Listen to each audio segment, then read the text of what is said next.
Welcome to the Lights Out podcast. This is Chris Lights Out Lytle, and this is our journey to document the history of mixed martial arts. I have brought with me my friend, the MMA detective Mike Davis, and together we will preserve the history and hear some great stories from the world in the era of the no-holds-barred. Thank you and enjoy. Welcome back to the Lights Out MMA History Podcast. I am Joey Venti. With me is Mike Davis.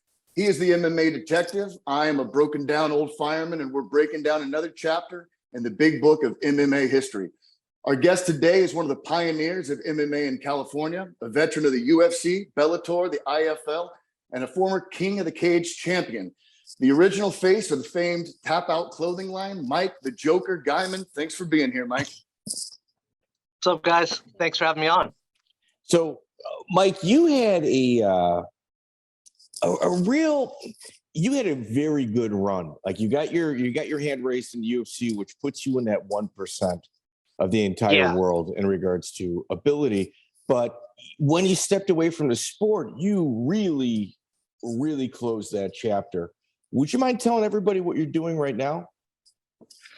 Oh, shoot. That transition, that's a tricky transition for, there's a lot of people out there that fought and have moved on, but that transition going from that identity of a fighter and changing and finding a new stride when you get out of the cage is different. And so I took a little hits along the way, but I ended up opening my own company, took it from, X, and now I've got a multi-million-dollar company in the security industry, and I'm the CEO and owner of it.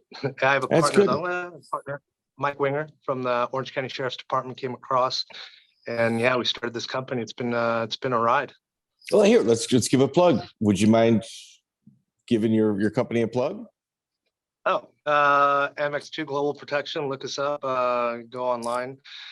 And if you need any armed services, executive protection, transit, whatever you need, we got you. That's excellent. So, Mike, like you said, there's a lot of moving parts in regards to your MMA career. But why don't we start from the beginning? Where was your first day of practice at for MMA? How did you get there? Del Taco parking lot. No, first day was I would say it was Next Generation Fighting Academy in Lake Forest. I believe it was off a rock field at that time. And that was with Chris Brennan. He took me in there. And that's where I kind of got my start. Trained there for a while, got a couple fights, just didn't see eye to eye, and then ended up doing my own thing and just went out on my own. Okay, so when you were with Chris Brennan, if I had to guess, was it Robert Potterbaum that brought you over there? Potterbaum, yeah. Okay. Robert Potterbaum. Man, how do you know that? That's pretty good. Rob Potterbaum, a friend of mine, he knew I was tough and, a good striker and strong athlete, whatnot. He's like, hey, you think you're tough, you should try this jiu-jitsu stuff out. And I'm like, yeah, whatever. He takes me into the gym, and it's a guy named Eric Victor, and his son, Robert Potterbaum, Jr. And they're young. They're 16 years old. And I'm an adult, strong. I'm like looking at these kids like, dude, I'm gonna hurt this kid. He's like, no, go at him as hard as you can. And I'm like, no.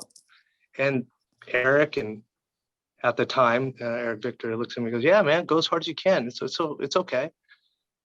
And I'm like, all right, it's your ass. Dude, he tied me up into a knot, and I was sold on jiu-jitsu after that. First time I was like, all right, that was luck. Second time, you got really lucky. Third time, I was like, all right, you got me. I'm sold.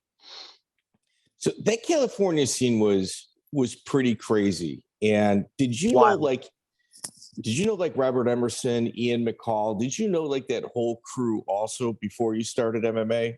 Eric Apple? Yeah, Ian was at Next Generation as well. Mm-hmm.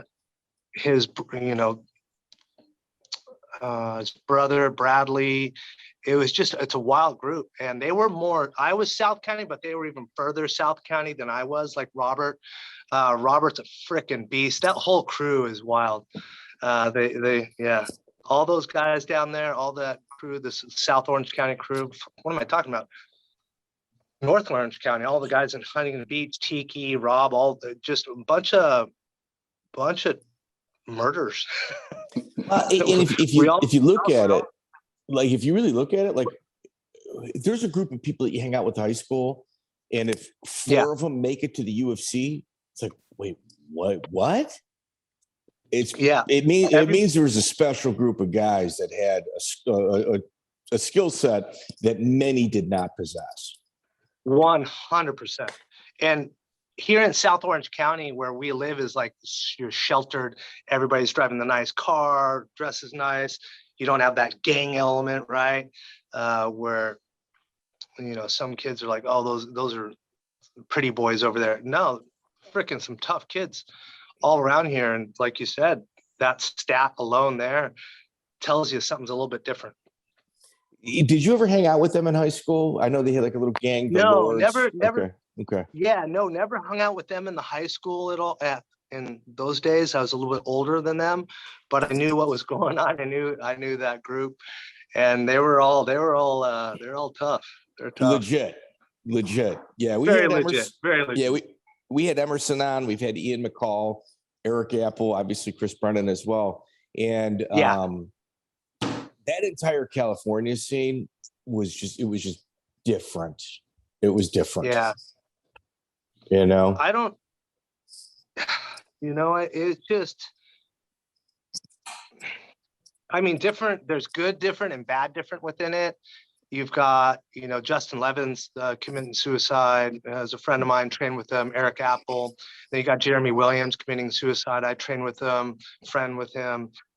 We both owned our own gyms, did our own thing after we left Chris Brennan's place. And we would bounce, even though we were competitors in the same area, we still were friends, and we still bounced stuff off each other, like, hey, try this, hey, try that, cornered each other. But yeah, there's good and bad to the craziness down here. Yeah. Your first fight, May 3rd, 1999, was at Cage Combat, Zack Turnage. Do you remember that? Yes, I remember that. That was Rob Potterbaum talking me into that fight. Somebody backed out, and it was just like, hey, I happened to have my gear in the car, and just got talked into it. And just was that at the night? Was that at the nightclub? Was that at the Dancing Waters nightclub? Yeah, Dancing Waters. Yeah, Dancing Waters. Yeah, I was at a bunch of those. Yeah, this brings back memories. This whole conversation brings back memories. Absolutely. Oh, shit. All right, I got to tell you something about this. So I go to the car to get my gear with Robert Potterbaum Jr., and I'm telling you, no shit. It's in a bad part of town, late at night. I'm nervous already, like, oh my God, I can't believe I'm taking this fight. I'm crazy, but I'm still nervous about taking this fight, fighting another guy that trains. We're coming back. I've got gear on my shoulder. Rob's with me. We're walking, and these two gang members step off, and he's got a handle sticking out, and like, hey, what's up? Just straight right in our path. And I'm like, look, bro, all I want to do in there is go fight. I want to try and make a little money. And then if you want to do something after, whatever, like, you kill me later, right? Yeah. Kill me later, dude. Kill me later. I just want to go in there and try and prove myself. And then when I get done proving myself, I'll come up here and like, whatever you want to do, let's do it. Yeah. And they're like, oh man, you're fighting over in there? Yeah, we're going to take you. Yeah. Dude, that was the craziest shit ever. That was nuts. Yeah, that whole scene, Kaj's Cage Combat, those were always crazy. They're always pulling guys out of the crowd to fight. Maverick, I remember Maverick was a name back then. Maverick's a guy we need to do an episode. And he's absolutely crazy, and he was a big deal at Kaj's Cage Combat. Oh yeah, hell yeah. So we used to have a bar here in Chicago called the Tropicana, and they would pull people out of the audience, and Shoney Carter was the house fighter. Was this Stoney, yes. so? Shoney's got about 200 fights that are not on his record from this nightclub, like 6 or 7 every single night. Was this one of those type of situations? No, Maverick was a good ticket seller, and he was great at self-promotion. So they let him be the main event quite often, but it wasn't like he was the bouncer and he was just fighting guys out of the crowd. But he was a wild character. I'll send you some of his videos. Yes. Okay. Yeah. So Zack Turnage, how long have you been training up until this point? Oh, man, I forgot. Not a long time. Not a long time at all. And I beat him up on the feet, on the ground. He crawled all over me, just freaking like a little spider, throwing little punches at me and trying to get me in submissions. And I was just training long enough in a garage. At that time, I don't think I was training with Chris at that time. I was affiliated. And what's that? Is this before I was Brennan? training in a garage with Robert Potterbaum, the kid. I was training with him, and I was just trying to survive, getting out of triangles, getting out of arm bars, and sometimes I wasn't getting out of them.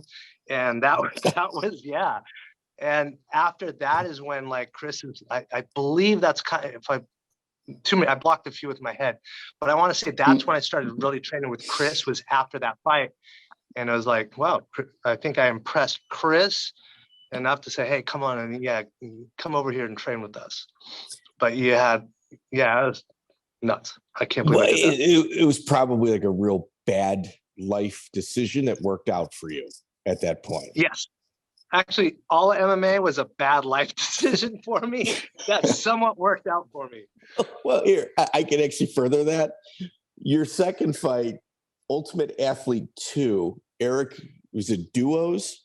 Duus. Oh my God, that guy scared the shit out of me. Can I cuss on this thing? Yeah, we don't care. Yes. YouTube doesn't monetize us anyway. You say whatever it is, we don't care. Yeah. All right. No, Eric Duus. That guy was a beast. Well, do you remember what Jimmy was out of? I want Frank Shamrock. Yeah, Shamrock's. I think he was like one of his training partners, right? He was one of Shamrock's training partners. So he shows up your first actual real fight with a little bit of training, and you got Frank Shamrock in the opposite corner. Yeah. That was pretty funny. All right. You want to hear something crazy about this? That was the only fight I ever went into that I just was not scared one bit. I was like, I'm gonna beat you. Let's do this. La la la la. After that, it was a lot different, but that was funny. And what took place after that at the event? Oh shit! I was the last full fight that went on. Then the next fight was Rick Slayton, I want to say, fighting Pavoshkin. Yes. Yeah. And there was some shot. I think there was an illegal shot thrown. The Mongols, first of all, my wife at the time and my family were sitting in like the upper, I don't know, maybe third, fourth row. And we got these, eight or so seats in the middle. That's on the floor. Then the risers go up directly behind the floor, but that whole set of risers on that left side of the arena was all Mongols. That was all Mongols. And some guy got upset. If I'm correct, the beer landed on him. He throws the beer back, and that was game on. That was absolute pandemonium. Somebody gets stabbed. There was a guy getting stabbed by a chair. They were stepping on chairs, ripping them apart, hitting people with them. It was nuts. Yeah. So that was a scene I'll never forget. The cops came back, pulled us. I still had my gloves on. I was signing stuff. Yeah. I was signing some, the autographs. Oh man, good fight. Yeah, signing this, signing that. I'm trying to get back to where my wife's at and all that, because all this commotion started breaking out. I'm like, hey, I got to get over there. I'm still sweating. I got my shorts still on. And there's a guy, well, there's a bunch of guys. They're all fighting in the section right where my wife's at. My wife's trying to get over to get my trophy that I had there. They gave you this big freaking trophy. I was like, yeah, it's like pride, huge trophy. And she's like, I want to get, I'm like, no, I'll freaking go get it. I get over there. And as I'm doing it, this guy cracking a chair apart, hitting another guy, blood everywhere, turns and looks at me. And I'm like, and he looks at me and goes, oh, you good? Yeah. And I'm like, oh my God, I fucking go in there, grab the stuff and get back. But the moment of him turning around after he smacks this guy with this chair and looks at me, and I go like, and I got my gloves on. He looks at the gloves. He's all, oh, you're good. And I'm like, okay. That was like walking up to the cage combat and the guy's freaking trying to punk us there. Yeah. Yeah. Good times. Good times. At this point, did you know MMA was for you?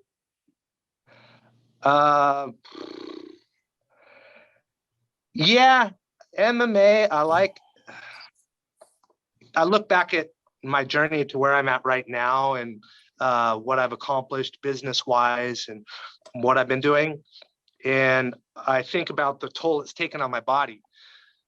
Just actually had surgery 4 weeks ago to finally repair my septum from fighting. I could breathe out of my nostril again now, my right nostril. Then next week, I have a full shoulder replacement surgery on my right arm. And I know how my body feels at night. These surgeries coming up. I'm gonna have a neck fusion here by beginning of next year. Was it worth it? You could take all the years I trained and fought and put it hourly, and I'd say you'd probably make the same as somebody working at a Starbucks or wherever, right? But there's some value here. It's like, all right, does that Starbucks person have the story and experiences and things that come with it? No. So would I trade it? I don't think I would. I still think I'd go down the route of MMA and the relationships you have, the good ones, the bad ones, the fights you shouldn't have taken, all the lessons. All the MMA life lessons that come along. I still would do it. I would still do it because there's so much value in that to me. If I would have done the Starbucks thing, doing a normal hourly and not having that kind of, it's just, I don't want, what's that? So they have better health insurance at Starbucks though. That's the only thing. That's the only upside. Oh, yes. Yeah. That's true. Oh my gosh. When at Brennan's, I broke my leg in the octagon getting ready. He had a freaking amazing cage there at Chris's Next Generation off of Rockfield. Beautiful facility, beautiful cage, getting ready for a fight. I forget who it was, took me down, maybe a Lucas Pace, took me down, and my foot stayed there. My knee went all the way to the ground and it snapped my fibula. And you could hear the crack, sound like a broomstick, getting stepped on. Yeah. Crunch, crack, and I was screaming. Broke my leg, no health insurance. Oh. Yeah. That was good times. Yeah, so, it's when you go to the hospital, you give a whole bunch of fake information and pray to God that they don't. Back then, yes. Now it's like, they got everything. They got GPS up your butt. Yeah. Well, you had mentioned about relationships and people you've met. You and Tom Lawlor fought on 3 of the same cards. Did you guys ever have a relationship? Tom Lawlor. Oh, yeah. Man, he is a good dude. I wasn't around him a lot, but he's just a good dude. All the people around him, you are what you eat, right? Yeah. And the people around me, I would like to think they would say the same thing, like, oh, he's super nice, super just a good dude, funny, has fun, good morals. Like all the people in my life around me are like that. They're all responsible. And Lawlor is the same thing. Everybody around him, who he is, the people around him is kind of representative. So yeah, that's my energy that I got from Tom and the people he was associated with. What about Jake Ellenberger? Jake, he's a stud, man. That guy's a beast. That guy, I got a lot of respect for him. Very talented, heavy-handed, good person inside the cage and outside of the cage. He's transitioned well, I think, into the business world too, if I'm correct. And just I got mass respect for him. Mass respect for Jake. Yeah, he's in the. I think he's doing gummies now. I ran into him at the Olympia in Las Vegas, and it seemed like he really had his stuff together. What about Jeff Cisneros? Jeff Cisneros. Oh, Johnny Cisneros. Johnny. Oh, I apologize. Johnny. Yeah, Johnny. Starts with a J. Yeah. Johnny. Wow, that is a kid. He was fat. I'm telling you, he was fat. When the first day of class, if you would have seen him, you'd been like, that guy's not going to really do much. He was so motivated, down to earth, motivated, didn't have some of the gifts that some of the fighters have coming into the sport. Like a George St. Pierre, it's got that amazing athleticism. Just hard worker. He was not athletic. What's that? Yeah, he's a hard worker. Just a hard worker. Put his head down, just keep pushing, grinding. Johnny is just an exceptional person in that ability to just he's just going to work. He doesn't have that physical advantage. And actually later it did become an advantage because he lost weight and he had these long ass arms. So his jab was it was deceptively long. He's a really good striker. So yeah, Johnny, and loyal. That's another thing. He's another guy, super loyal, just good all around. So you're 2-0 at this point. Ultimate Athlete has a third event. You fight Thomas Shulte. He's 4-0 out of Fit NHB. You're riding a good little career path at this point. Yeah. Was this strategic or just happenstance? This is just happenstance. I don't want to lose. I'm a competitor. I don't care what it is. I want to win. And I'm not going into a fight, especially a fight. That's not something I'm going to play around with there. I want to win that for sure. And I'm told everybody I'm not a fighter. I like competition. I like competing. I don't want to get hurt. I don't want to get punched in the face. I don't want to get freaking beat up. No one wants that. And top it all off, you make more money when you win. So hell yeah, I want to win. Thomas Shulte, I knew him going into the fight as just an amazing grappler. I wasn't the best grappler. I was trying to get better than that all throughout my whole career.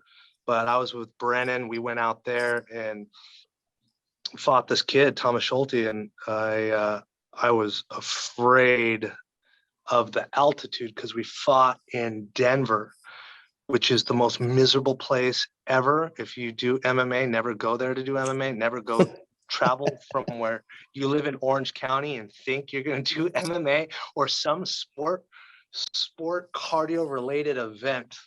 That was miserable. I went up to I was up for a week in Big Bear with Potterbaum, trying to get ready for that altitude, that acclimate to the climate. And I thought, oh yeah, a week will help out. Man, I was a minute into that round up there in Denver and I was dying. That sucked.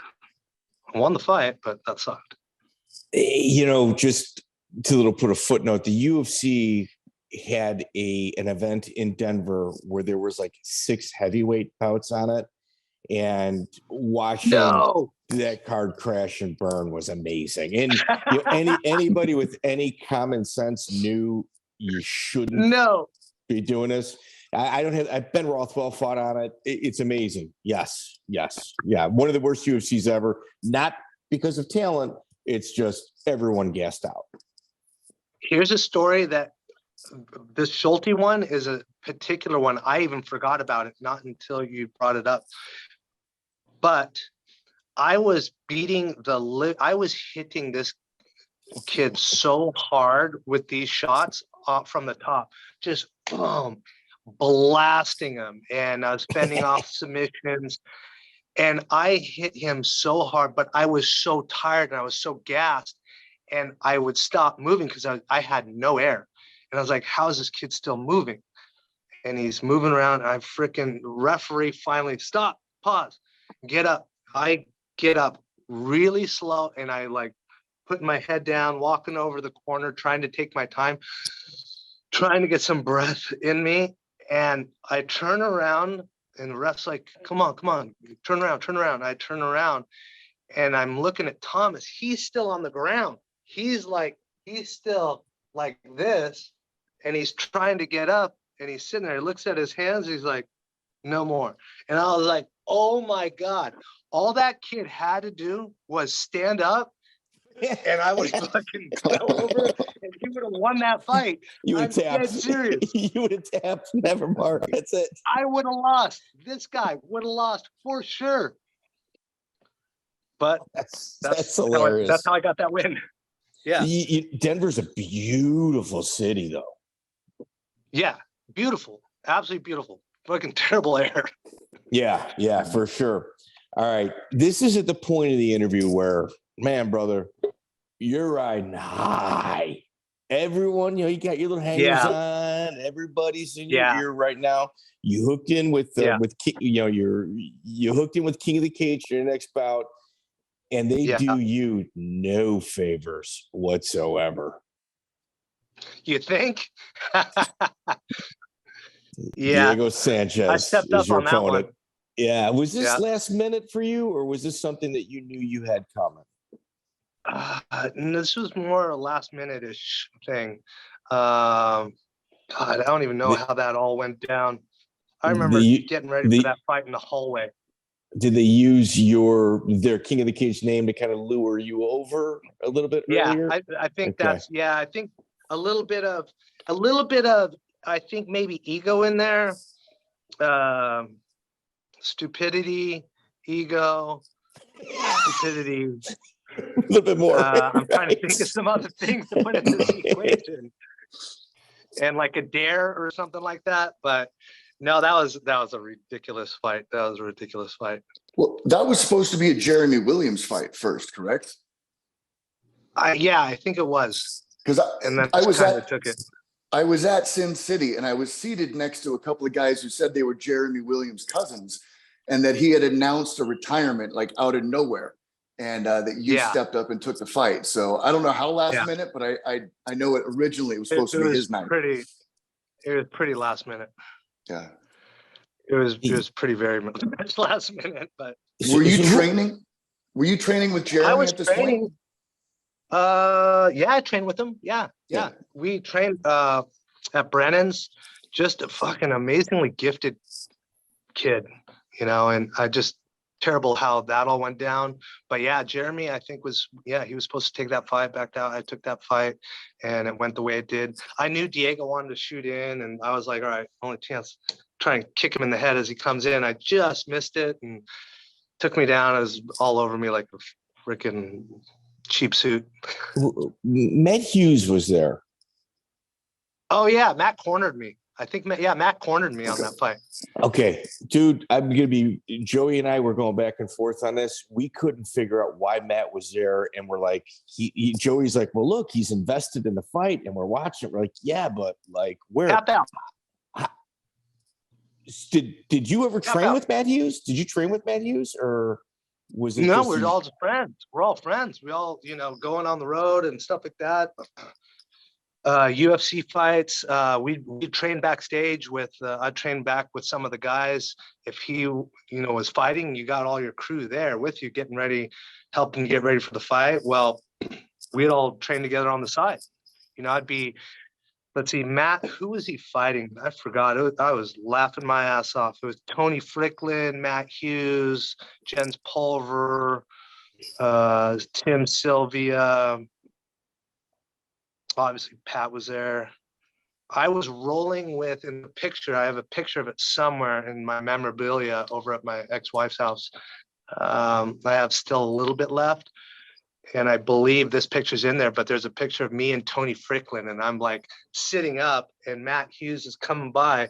He's warming up. He's got a title fight. You know, he's hitting pads with Matt, and he's like, fucking Tony, stop letting Joker do this to you on the ground. Do this, do that, get your arm inside. And he's like trying to, he's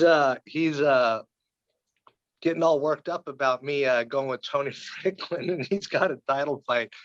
And he said, don't let Joker do this to you. Yeah. So yeah, we had to have fun. Yeah.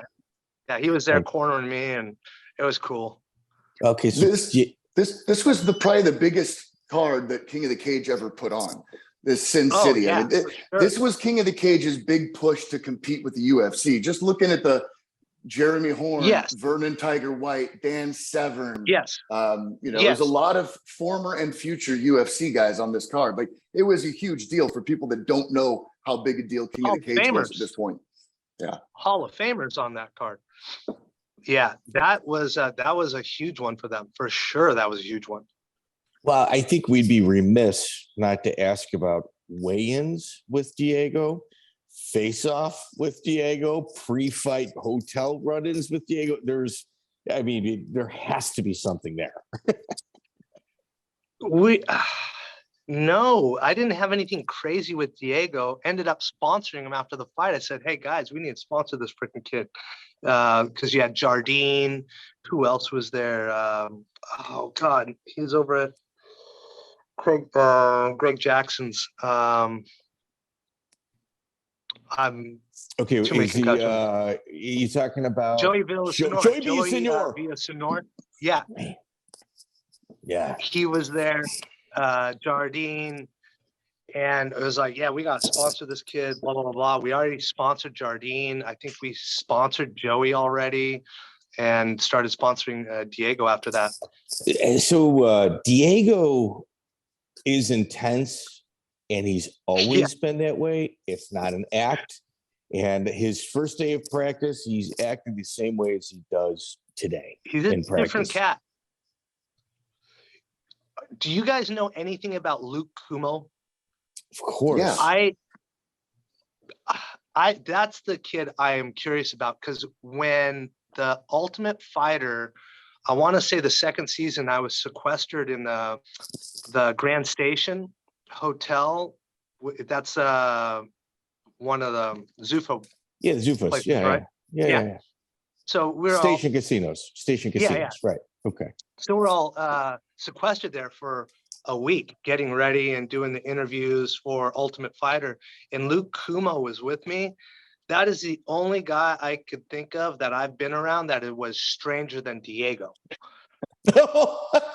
Yeah. The kid always had a point north. It was like that kid had some weird issues. I mean, weirder than Diego. I love Diego, and I'd say everything in front of him. He's a good dude. He's fucking, he's funny. But Cummo, I thought, was even more off balance, off kilter. Yeah, off balance, So who else did you see for the Ultimate? This is season 2. Who else did you see there? Like when you were being sequestered? Rashad, we rode in the van. I think was Rashad season 2. Yeah. So it was season 2. Rashad. We were always sitting in the back of the van together. I think it's because we were both black. Just kidding. I'm not black. No, that's right. Mike Perry. Mike Perry over there. Perry. Yeah. No, let's see. Who was in there? Cummo. Did you think he had a shot at getting on? Yes. Everybody there was like, dude, you're gonna be on. You're gonna be on. Your personality. Everybody that handled the fighters or was a part of that production were like, you're so gonna be on the show. I can't wait to see you. Blah blah blah blah. When we go home, they send you home, right? Mm-hmm. Get ready you get the call and you go and you do the show. Well, I go home and have everybody chirping, saying all that stuff. Then I get a call from next day, And it's just like, hey, we're just gonna come right out with it. You're off the show. And I'm like, ah. And like, no, seriously, man, we're all kind of livid about it. We're all not happy. We all think you would be an amazing addition to this show, but it's a conflict of interest with you being with Tapout. It had to deal with me being with Tapout and being involved there, and us sponsoring and doing different things like that. They thought it'd be a conflict of interest, and I bought my way on the show and all of that crap, and they didn't want to deal with it. So that sucked. I thought that was a good opportunity there, but I believe that just happened for a reason. I wasn't meant to be on there. I wasn't meant to do that. All right. So you mentioned Tapout. How do you meet them? How do you connect with those guys? That was just scrape, mask, punk ass, training with Chris, going to fights, our guys fighting, my personality and weirdness, able to get into things. They liked that kind of element I brought to it by goofing around, the tough guy thing, and just said, hey, we're going on the show, we're going on the road, we're doing this, we're doing that, we're doing this. What do you think about coming out with us and maybe helping out? And I said, yeah, I'm up for it. And that's kind of how it started off. And just one thing led into another, and just became part of the Tapout crew. And wish I would have played that card a little bit differently now that I have a little more business experience. That was a rude awakening into business. A lot of people don't know how that went down, but that was definitely a very colorful phone call. I can imagine it would be, especially when would they sell for like 150 million, 180 million, something like that. Yeah. No. So prior to that, there were times I didn't get. Here's what people don't know. How much do you think I got paid with Tapout?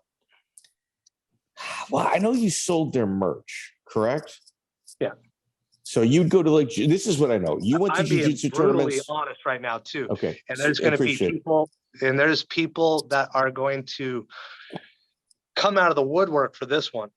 All right. So in essence, I mean, this is me deducing, you sold their stuff at jiu-jitsu tournaments. Yep. This is not the beginning. Yeah, magazines, but posed in magazines, right? You were kind of like their cover. So based on all of this, and like, this is not the beginning of Tapout. Tapout's established. We're filming for a TV show. Within the industry, they're established. Yeah. I'm assuming they gave you a ton of free merch for you to sell. Did you keep that though? Like to sell? I'm talking like here's no. I never I got merch. I got free merch from myself, and I'd get, I'd hand some out to family and some of the fighters in the gym and stuff like that. So they wouldn't send you to jiu-jitsu tournaments with a bunch of boxes and say, whatever you sell, you keep. No, never. Oh, never. Go ahead. Not at all. Not at all. I already know where this is going. Not at all. Let's see.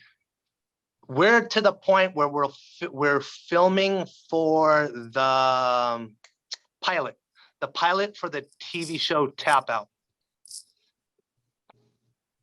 Originally, the way it was done was basically Charles was star because, and myself, Charles and myself, our antics, our humor, our wildness, our craziness played well off each other on the road and doing different things like that.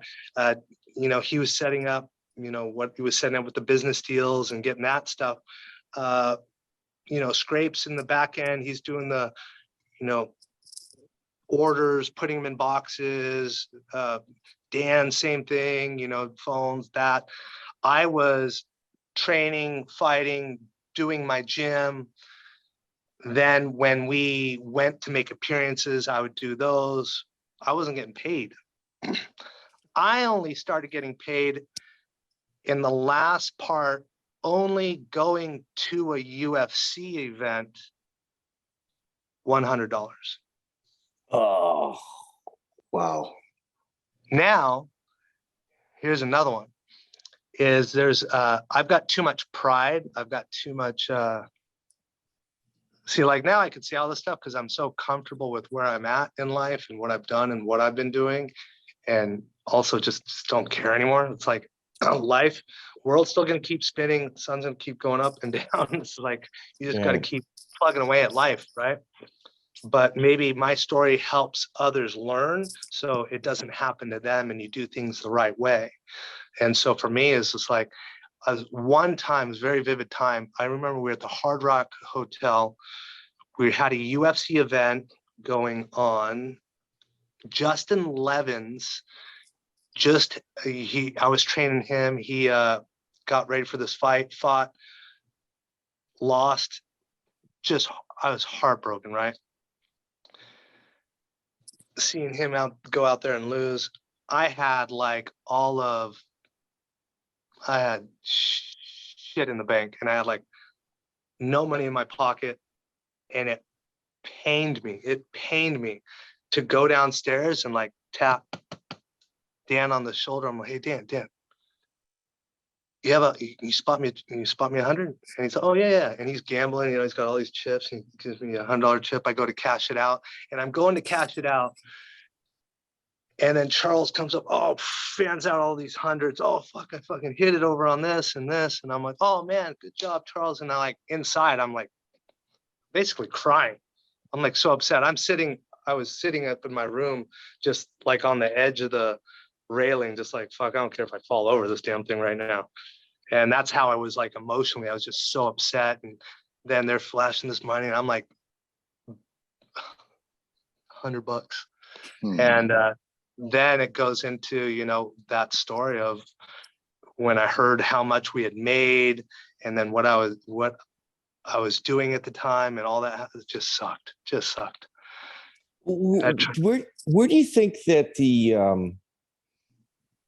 I hate to use the word respect because that's not it, but where do you think the disconnect was, where they're financially raking it in, but they're not taking care of somebody that they're taking with them everywhere that they go? I mean, even if it's like $200, $300, $400, you'd have been like, if they gave you $400 in appearance, even today, you'd be like, man, dude, they did all right. They did me right. Where do you think the disconnect was? Where do you think that disconnect was? That was just young, dumb. On their end. I'm talking on their end with you. Where was the disconnect with me? Was honesty, transparency of what was going on, how much was being made, and actually being truthful about it. Because it's like, we're barely making it, and this bullshit, motherfucker. You're paying it. You're not just making it. And all I know is if I was in that realm, like, I am making it. And I take care of my people. I take care of everybody in my company, medical, dental, vision, 401k. I offer everything, and my salary positions, take care of them. It's just whoever's with me, I'll do whatever I can to take care of them, because the more I take care of them, the more they take care of me. Your soldiers, you got to take care of your soldiers. And I thought we had that philosophy as a group. And that's why Jade and myself, Jade, rock star, Jade Marsh, rock star. He had long hair. Yeah. Just a fucking solid dude. Love that guy. And he was part of Starling Gear Jewelry, and I think he's still with them. We both left at the same time. And now is the Bob Pittman, he committed suicide, passed away, shot himself in the chest. He owned Bodyguard magazine, and we were always really close. I was really close with that family. Did the MMA worldwide tour. Sorry, caught a bug. And he was trying to get licensed to be Tapout magazine. And this was all happened at the same time. The filming for that pilot, trying to sell the show, Bob Pittman, me, the gym, and barely having very little money in the bank, having to ask punk ass for freaking $100 at a Hard Rock, not making shit for money, come back and I hear Bob Pittman's like, oh man, fucking I did it. I'm like, did what, Bob? I'm sitting in my office at my gym, and he's, oh, we're Tapout magazine now. And I'm like, no fucking way, Bob, fuck, congratulations, man.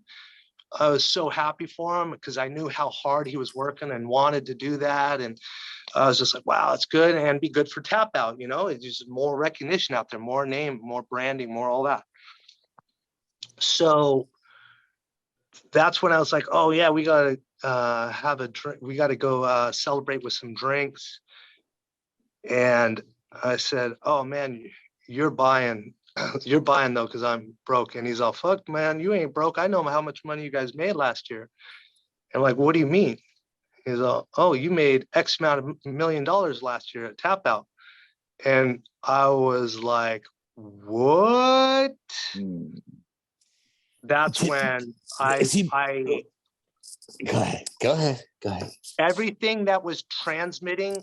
So I'm big into psychology and reading nonverbals and all that stuff. Yeah, of course. At that time, if you were reading me, you could see the energy in me completely turn.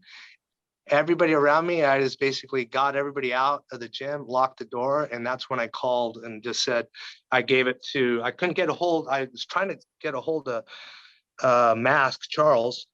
He wasn't answering, so the next person I could get a hold of that was the next highest was Dan, and then I gave it to Dan on the phone, just saying, you know, take this, stick it, fuck that, fuck this, fuck off, blah blah blah, blah.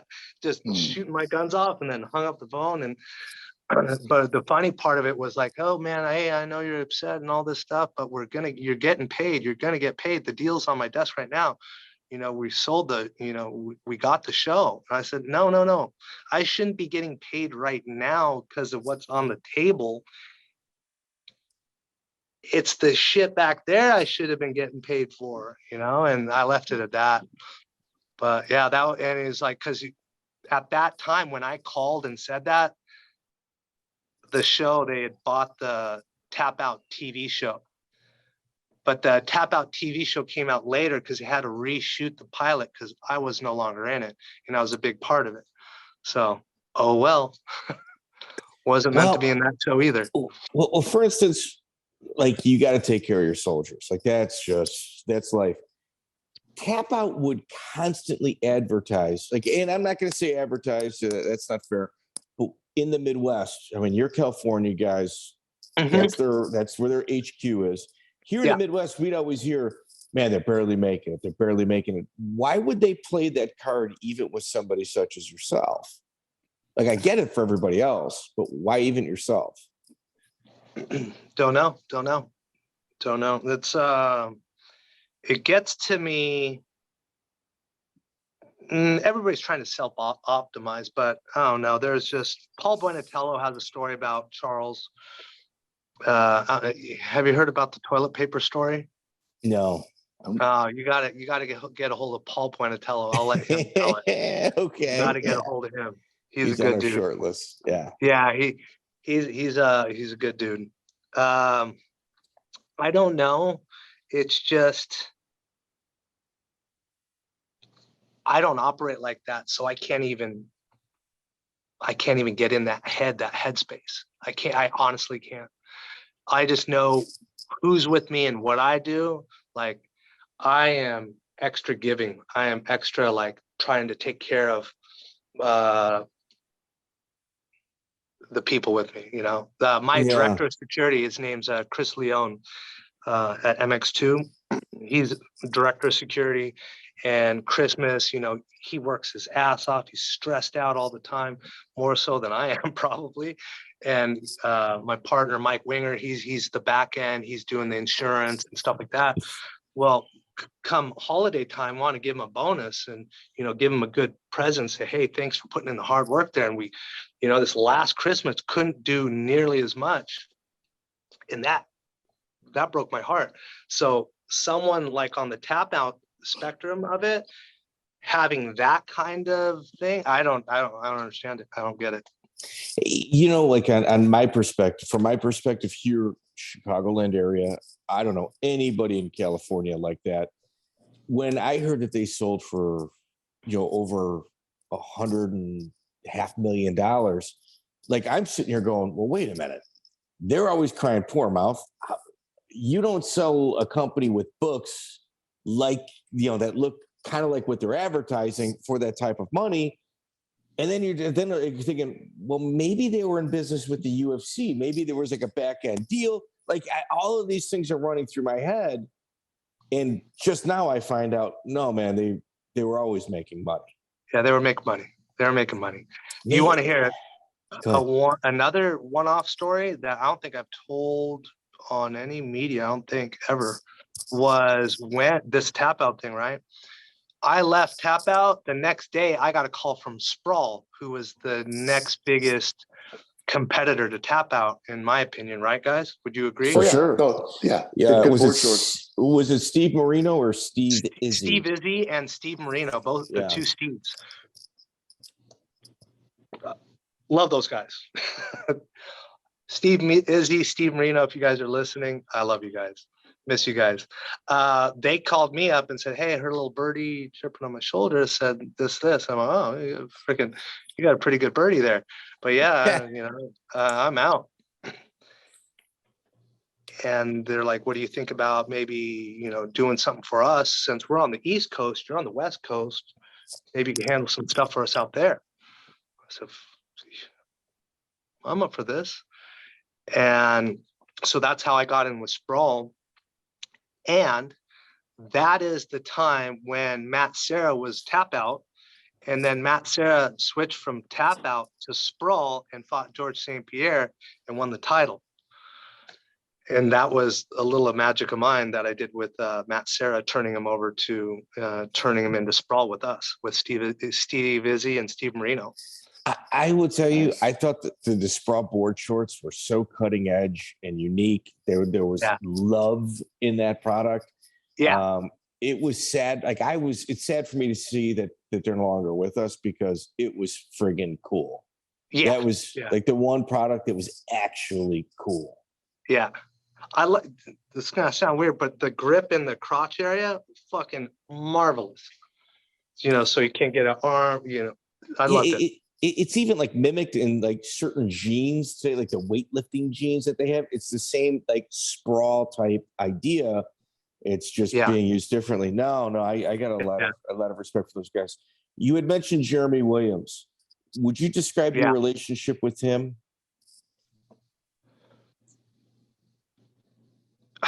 Jeremy, friend, just a true good soul, good heart, friend, shared business, bounced stuff off of each other when we, because he had his Apex Jiu-Jitsu and then I had Joker's Wild Fighting Academy. Competitors, but not competitors. Just like James Lightning Wilkes, we had gym across the street. We ended up merging together. But Jeremy, just a friend, and a friend I could bounce business off, a friend I could bounce just life off of.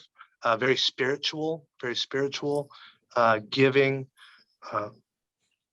immensely talented, creative soul.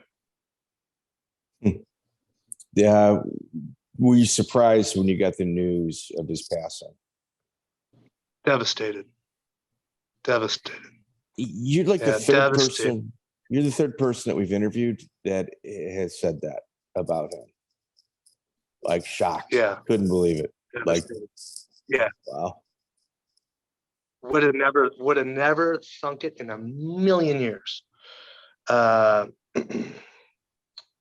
It's just that word's been around me, with Jeremy, Justin, then myself trying to, do something stupid like that. And had some friends help me that day. But it's hard. It's really hard. And they look at us and say, well, didn't see that coming. it's the ones you don't see coming that are the really difficult. Yeah, and the ones Those that are need the most hardest help to deal with. Yeah, the ones that need the most help and are afraid to ask for it. Yeah. You know, you want to know why? I think so. Here's me. So I have no one to speak to. I don't have anybody to talk to. When you're the owner of a company, or you're in certain things, or you're a fighter and you own the gym, and everybody's coming to you for advice. Like, hey, well, you know, fighters are coming to you, friends are coming to you, all these people coming to you for advice, but you're afraid to say anything because you don't want people to know your weakness, or you got this going on or this going on. And for me, you know, I battle that stuff to this day. It's hard for me to talk to people, but I just know how to manage things a little bit better in my head, and I just know how to manage it better. But yeah, that's hard. It's really difficult. Jeremy just broke my heart. His family, I know it devastated so many people. Yeah. Bao Quach, your training partner. He's a stud. Would you say he owes you a favor? Bao? Yeah. No. Really? What? What owes me a favor? I heard that you got him out of some trouble. Which one? Oh, which trouble? He got in a lot of trouble. He got into some legal problems, and his statutes of limitations have passed. And the person that was on the giving end of the problem, the rumor was that you went and talked to them, and they did not show up to court thereafter. Oh yeah, well, everything's just a conversation, and everything's just a conversation. To this day, I still have conversations with people just to make them aware of how the moving parts. Yeah, there's a lot of things that happen, like to take a full breath of air and like chew solid food and breathe. You know, there's all sorts of things. No, but yeah, there's maybe, I don't know. He owes me a drink. Yeah, okay, so he does owe you. He does owe you. Okay, it's all right. So there's go ahead. All right, there's a crazy rumor that Rampage gets a fight in Pride, and he has visa issues, and Chris Brennan ends up taking his place. Oh. Could you walk us through the aftermath of that, and maybe what was in the thought process of Rampage? I can't because I can't remember all the details of that. I would love to. I fucking know exactly what you're talking about, but I just don't know all the details, and I don't want to F it up. But yeah, that was nuts. I wish I could remember everything, because this stuff is so it's freaking good, dude. Like, it's just good. the groundwork, the foundation. People don't understand the foundation of like these kids now fighting in UFC, the kids taking fights nowadays and training the right way and healthy, and all that stuff, resting properly, don't understand the foundation that was laid, all the bodies that were there under their feet and skulls they're standing on that we helped put there. Yeah. Well, these stories. Can I just kind of tell you what I had heard? Yes, go ahead, shoot. What I had heard was Rampage has issues getting to Japan. He gets incredibly sick, and he said that Chris Brennan poisoned him in order to get the spot, in order to take his place so he could be a star and take it away from him. That sounds a little crazy. No, Chris wouldn't poison Rampage. Of course, but that's what was coming out of Rampage's mouth. What? He actually believes that? Okay. You're not going to verify that. That's okay. That's okay. I'm going to get the person on and they'll say it. I know they'll say it. I'll get the person on that gave me that. But it was kind of the falling out of Rampage. It was the falling out of Rampage and Chris Brennan at that point. Yeah. Well, what did you hear with the Rampage and Chris Brennan fallout was?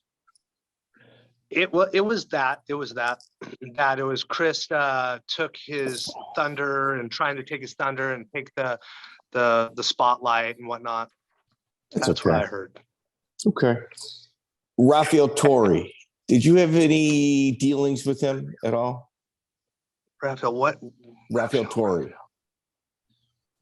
Fake black belt. Pretended like he was like a black belt, and then like Joe Rogan and Eddie Bravo kind of punked him out. He was also in a murder for hire. Yeah, that I wasn't. That's a space I don't remember, but I do remember right when you said Rafael Torre, all these bells are clicking in my head. But yeah, that guy was he got pwned by everybody. Did he ever, when he was doing his little murder for hire, when he was asking people, were you ever one of the people that he had asked in regards to it? Why do I feel like people have told you stuff I've done? I do. I may have done.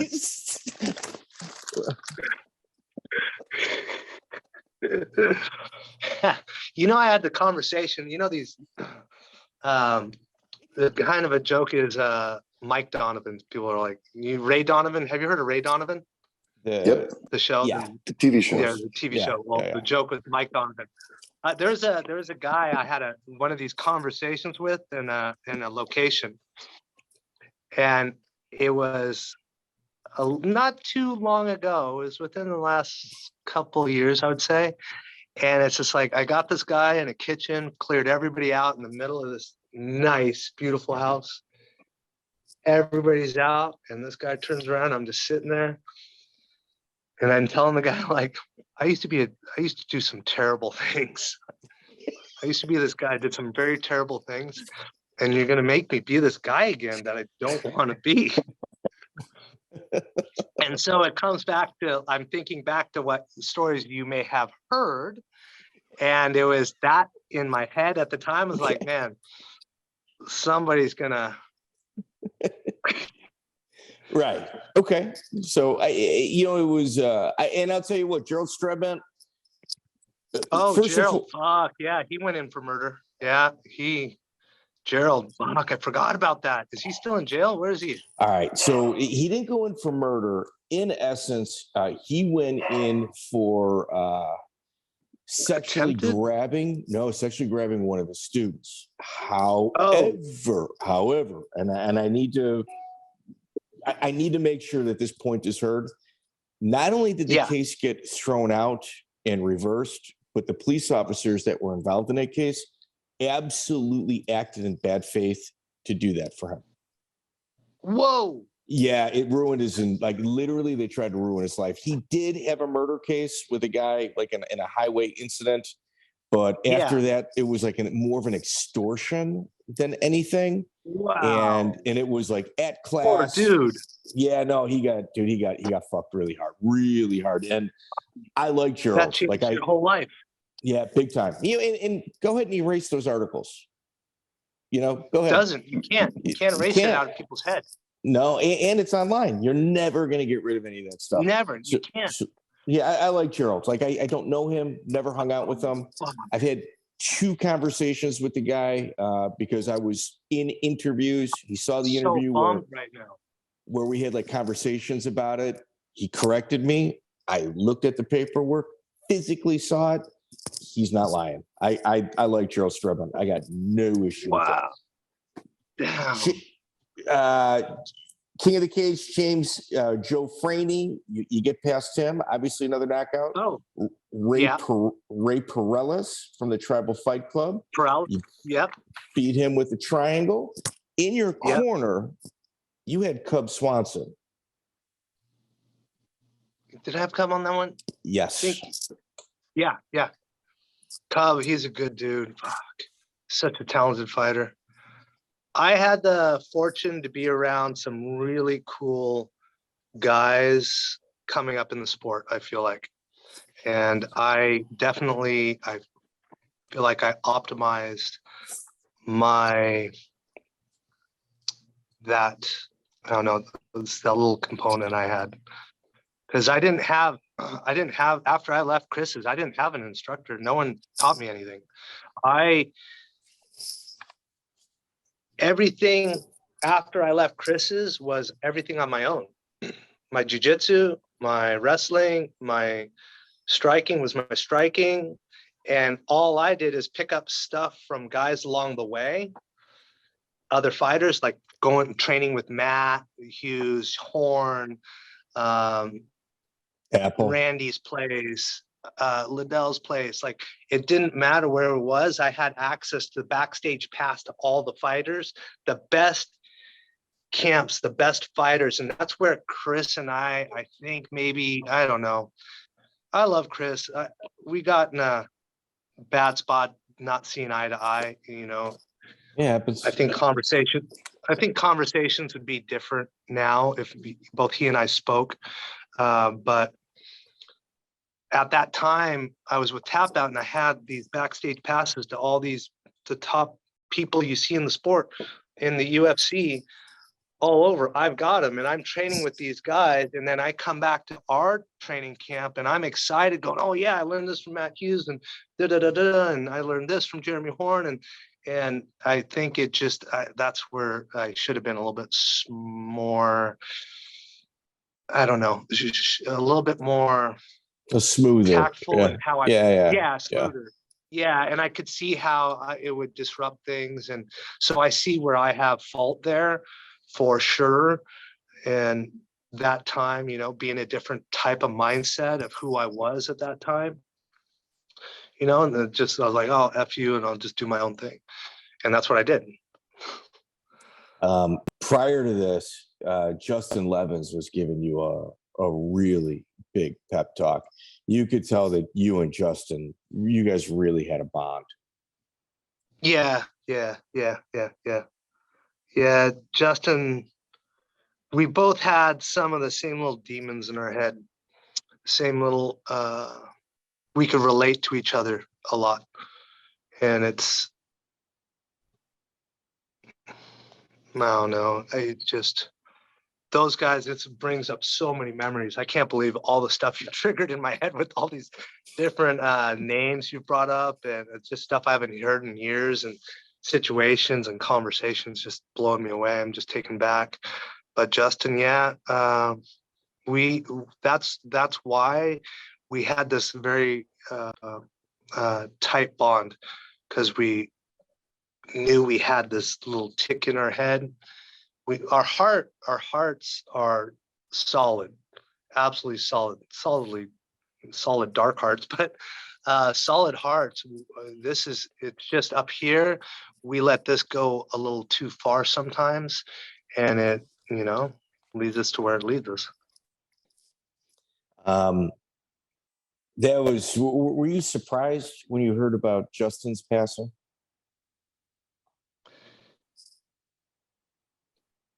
The way it happened, yeah. But I can't be surprised by it. No, not surprised by it, but how it went down, yeah, for sure. Not surprised by it, but how it went down, yeah.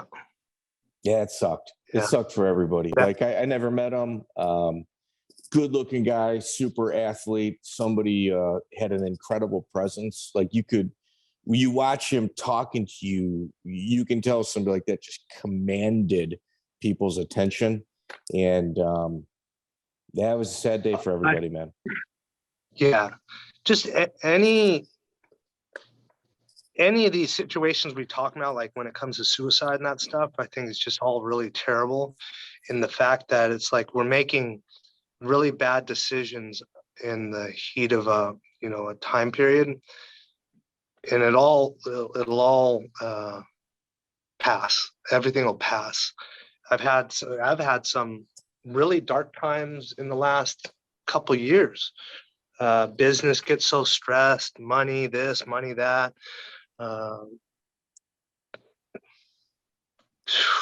Wow. Just what I've done in the last 2 years with my company, write a freaking a saga of ups and downs. But in the past, I think it would have broken me, where I would have been a Justin Levens, where I would have been Jeremy or me back in 2009. But I feel like along the way, experience and having the right help and the right people around you and getting the right information has equipped me to deal with that stuff. Yeah. Yeah. And, you know, it's the fight game, man. It's the fight game. Yeah. Yeah. Yeah. Brian Sesma was also in there, another guy in your corner. Oh, I just had a drink with him not too long ago. I think like last week before last. It's wild, man. He's a good dude. That, I'll tell you what, he was middle 30s when he started training, and he ended up getting a title. And he had no fights, no nothing, just jumped into training. I respect his tenacity. He's a Cisneros, but like more an athlete. Dude, the guy's got freaking stone hands. I was laughing and joking with him, but it's that story where, you know, where you're talking haha, and you see in cartoons and they haha buddy, and they slap him on the back or hit him on the side of the shoulder. It was a genuine ha ha ha buddy, and he smacked me on the shoulder, but in my head I was like, oh fuck, that hurt. Like, why would you hit me so hard? Whoa, not cool. It was insane. It actually hurt.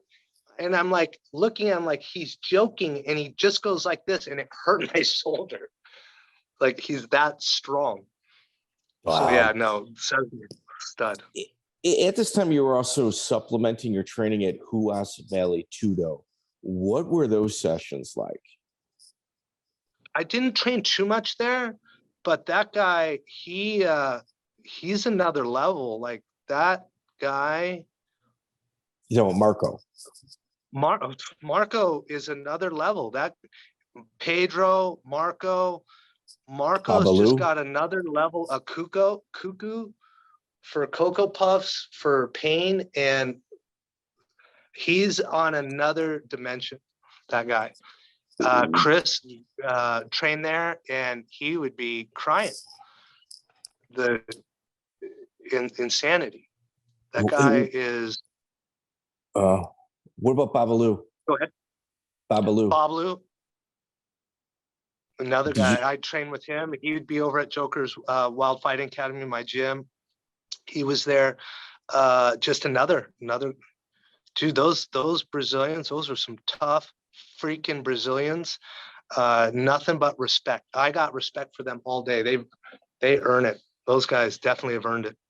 Well, and you look at it, like those aren't just tough Brazilians. They're like the toughest of the Brazilians. They're from the ghetto. Yeah, they're from the favela there. The favelas, those.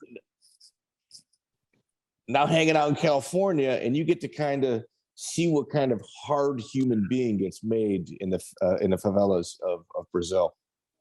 Yeah, it's a different type of human. Look at wrestlers. Well, those guys, but look at wrestlers compared to most athletes out there, right? Wrestlers compared to other athletes are just different humans. You're stronger, you're tougher, you're badder, you're mentally, I feel wrestlers are mentally tougher and stronger than all the other athletes out there, in the fact that when you're playing baseball, I'm out there with 8 other guys. I'm standing around, I'm swinging a bat, throwing something. Football, okay, yeah, it's a little rough. You're strong, running into each other. And no, wrestling, you're one-on-one. You're fighting someone, basically. There's no one in there to help you out. You're cutting weight sometimes, depending on what weight class you are. You're going at it day in, day out. It's just a different mental toughness. And those Brazilians you just talked about there, Marco, Pedro, Renato, Babalu, just these guys are fucking beasts. They're just different. I love them. I'm so happy and appreciative that I got to be around these guys and learn from them and just share the same space. Yeah, Joey, I think you would agree. Some of our favorite interviews are the Brazilians because it's like they're proficient in English, so you hear what took place in Brazil and kind of just like what laid that foundation. Like it's some heavy shit, man. Absolutely, yeah, and it takes a lot to pack up and come to a different country. With nothing. Yeah. Not even the language. Yeah. It kind of pre-qualifies them. Of course, these are going to be badasses. Right. John Ramage, mounted triangle. That's a Chris Brennan move. I've seen a few of his fighters. You're on a pretty big streak here, and then you get called into the IFL last minute against Pat Healy. And everybody at home, Pat Healy, he's 13-10 at this time. Go look at his record. Go look at that guy's record, and you tell me a tough savage. Yeah. I hit him hard. That kid is tough. That kid is damn tough. And that fight, Shamrock's corner, you could hear him saying, take him down. Do not stand with him. Take him down. It was, and I had Fry as a coach. Don Fry is the most manly man. You cannot get a more manly man than Don Fry. And his coaching is absolutely terrible. His coaching was, get up. That's all he's saying, get up. I'm like, well, Don, how should I get up? Should I maybe scoot back? Should I place my left hand down and posture up? Like, what should I do? You know, it's just, Dan, he's tough. Yeah, for sure. And Pat Healy, I'd say, look at his record. Like, look at his record. Look at Steve Berger's record. It's all stars on both sides. Those guys didn't have a single easy fight their entire career. Not at all. That is where a record is so deceiving, because other people have records like that and there's some cans on there, and every one of their fights are just all tough freaking guys. The quality of competition that they fought throughout their whole career is pretty impressive. I agree. Was this fight at welterweight or lightweight for Pat Healy? Welterweight. I did. So one fight was middleweight. That was Duus. I think was Duus middleweight. I think it was middleweight. Anyway. Welterweight. Lightweight was my last 3 fights. It was I don't have my record in front of me, but Young was one of them. Yeah, you got your last 3 fights were Miller, Young, Aaron Miller, and Magic Zack. Mike Zack. Yeah, Zack. Oh yeah. Was the Duus fight middleweight? Man, that's on you, Joey. I got the fight up, but it doesn't say the weight division. I want to say it was middleweight. Okay. Yeah, Healy was a pretty big guy. Yeah, he usually fought 170. 170. 170 for sure. Healy. Chris Moore takes a. Go ahead.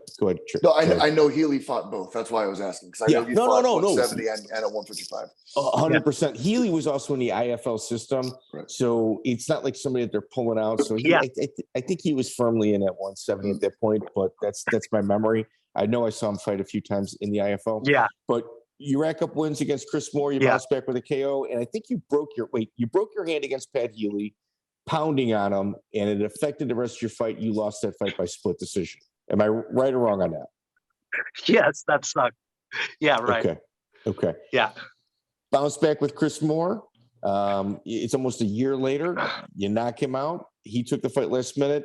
And James Famisher, who's a teacher, former King of the Cage champion. Yeah.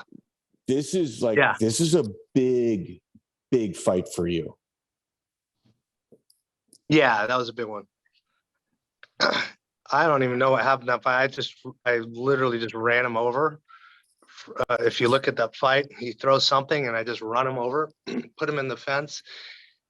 And it was just the confidence I had knowing when I got someone in that position there, I felt bad for him because I hit him a few times against the fence. Once I got out of one of his arm bars.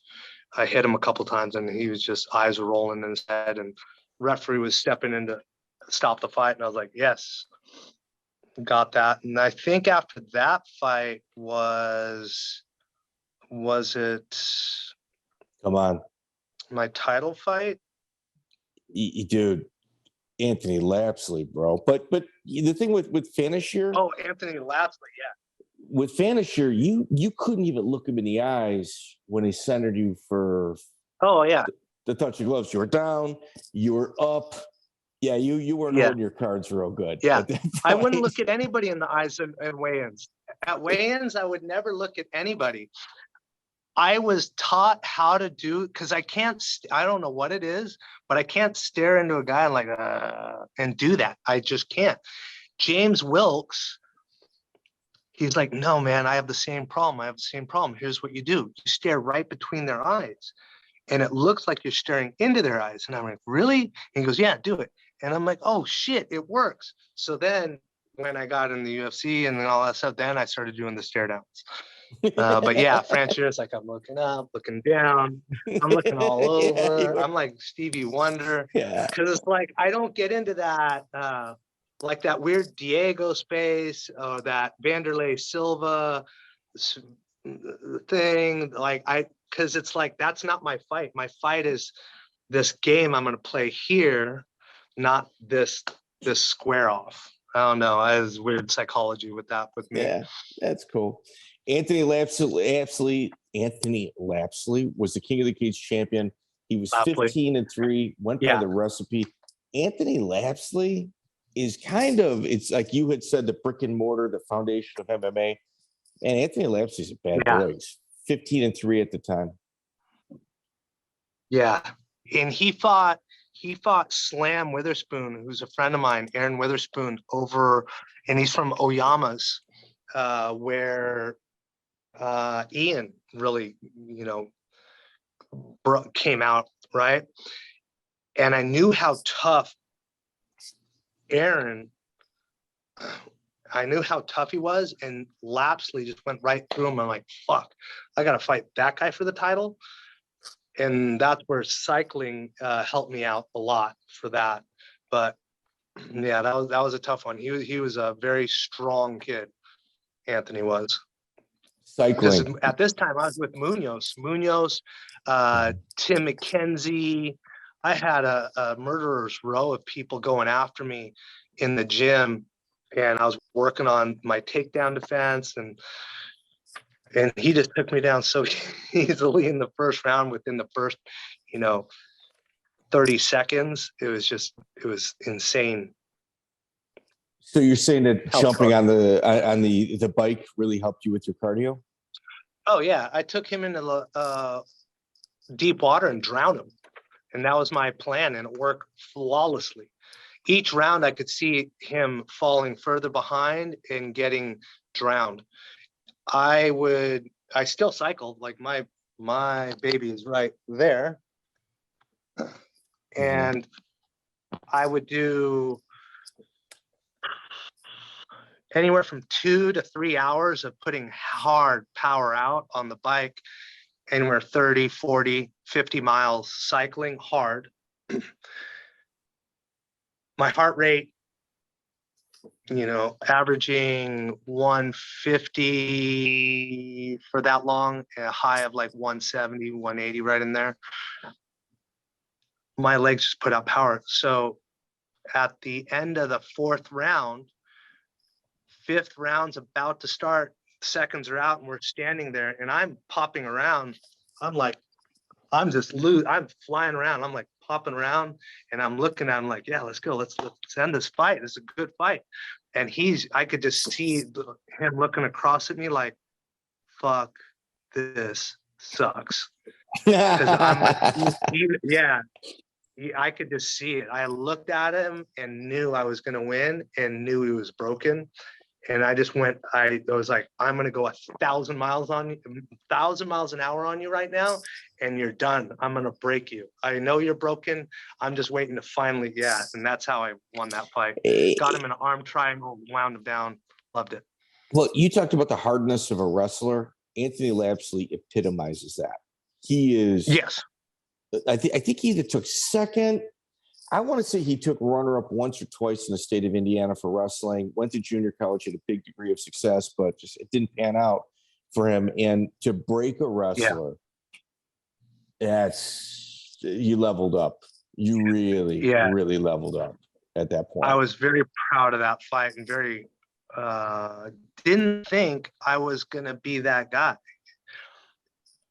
What was really cool about that fight, which was a little bit more different than my other fights too, was like we just kicked it in the room back with his family and my family, just chopping it up, just having fun. Like, oh, hey, what do you got going on tomorrow? Oh, hey, it's my dad's birthday, and I want to do this. And we're joking around and having fun. And even though it was like in fighting, you guys know what I'm talking about. It's either the highest of highs or the lowest of lows. When you win, it's this, when you lose, there's no in between, right? But this was one of those things where we're just chilling, just having fun and just chopping it up with each other's family. And I haven't seen him since or talked to him since, but I just remember that moment in time, sharing the cage with him, in the room with him in the back after, and his family and my family. It was cool. That's something like that. He's a different type of guy, man. Like I really like and respect Anthony Lapsley. I don't think he gets the credit he deserves, especially on the independent grind. But the guy put some miles on his car, man. The guy fought everybody. Yeah. It's someone who has definitely earned respect along the way.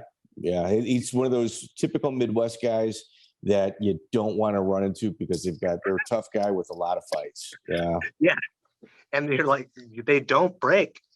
Man. That's true. You had mentioned Mark Munoz. How was your relationship with him? It was great. Ending wasn't so great. I feel a little feel like I got the short end of the stick on some things there, but that's life. Can't be perfect. Cool. Moving on. Kyacey Uscola. Well, hey, dude, it's life, man. I mean, sometimes relationships work, sometimes they don't. It is what it is. Kyacey Uscola, 18-14 out of Team Alpha Male. Kyacey Uscola is every bit the real deal as well, and it is a hard opponent. Holy fook. That dude is big. And he hits hard, and I am not joking. That surgery I just got is all due to him. I joked about it on Facebook with him, but I'm like, he said something about me beating him, and I'm like, dude, I'm getting surgery next week because of you, so I can breathe out my nostril again. So I could finally breathe out my nostril. But that was a fight. That was a scary fight. And that was actually a scary time in my life. I was breaking down pretty bad. That's where my demons were coming out in my head. And I almost was Jeremy and Justin. It was after that. It was after that fight. You'll see me. I cried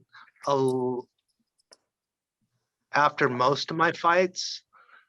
I would say not all of them in the cage, sometimes a little bit harder than others, and for different reasons, because of some emotional stuff I go through in the journey that was for that fight.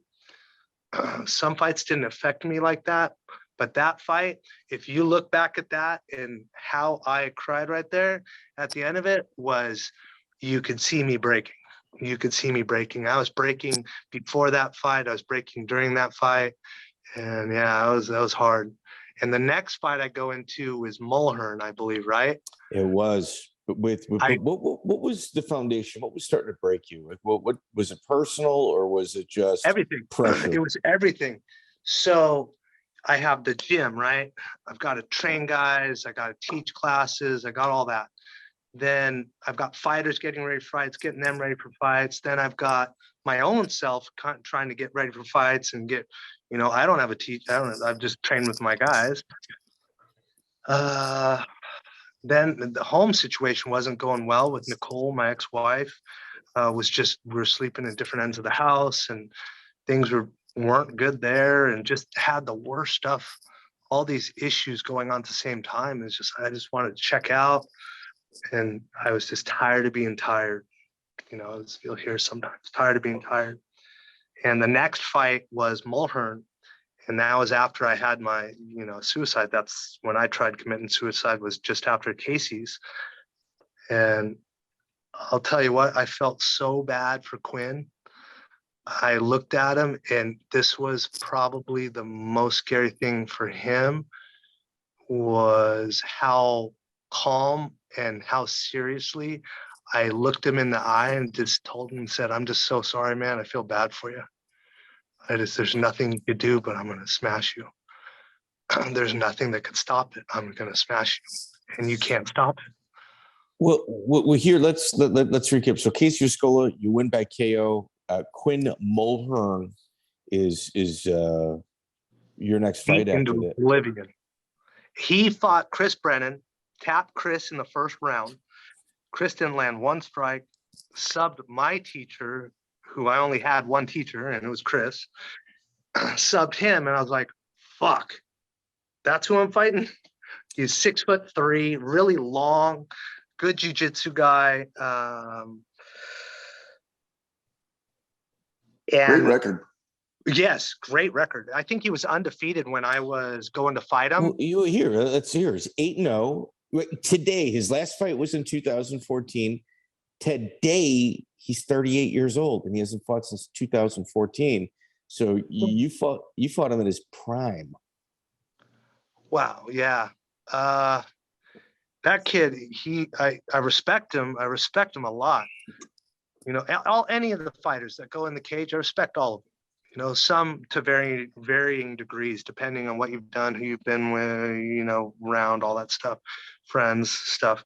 But I respect him as a fighter. But at that time, I felt terrible for him for the time period I was coming out of that dark place I was at, going through all my mental stuff, getting strong, knowing that nothing could break me. I'm going to beat you and beat you and beat you until I break you, and you can't stop it. And that looking into someone's eyes and them feeling it, I told him that, and I think it weirded him out. But yeah, the whole fight, he couldn't do anything to me. I could see it round by round. First round, he was so on it. So he's like, oh man, I'm just so close to finishing this arm or this triangle.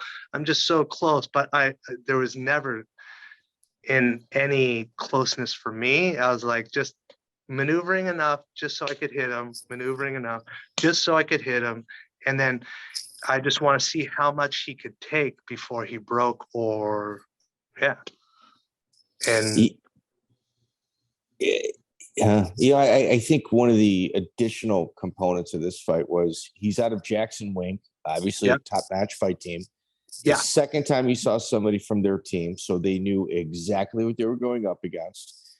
Yeah. They already had a game plan before they even knew who they were fighting, and which makes it even more difficult for you, especially with a guy like Greg Jackson. Yeah, Greg's a good dude, smart, very crafty, great.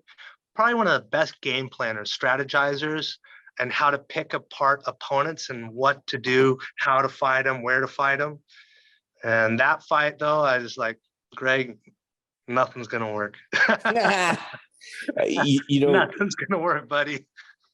there's two guys in MMA that like I can't wrap my head around.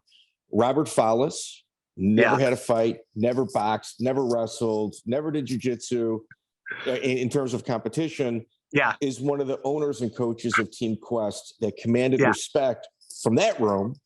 And then which is incredible. And then you've got Greg Jackson, who was a video game clerk in '93, came up with his own martial art, never did MMA, never boxed, never did jiu-jitsu, at least nothing that I could find.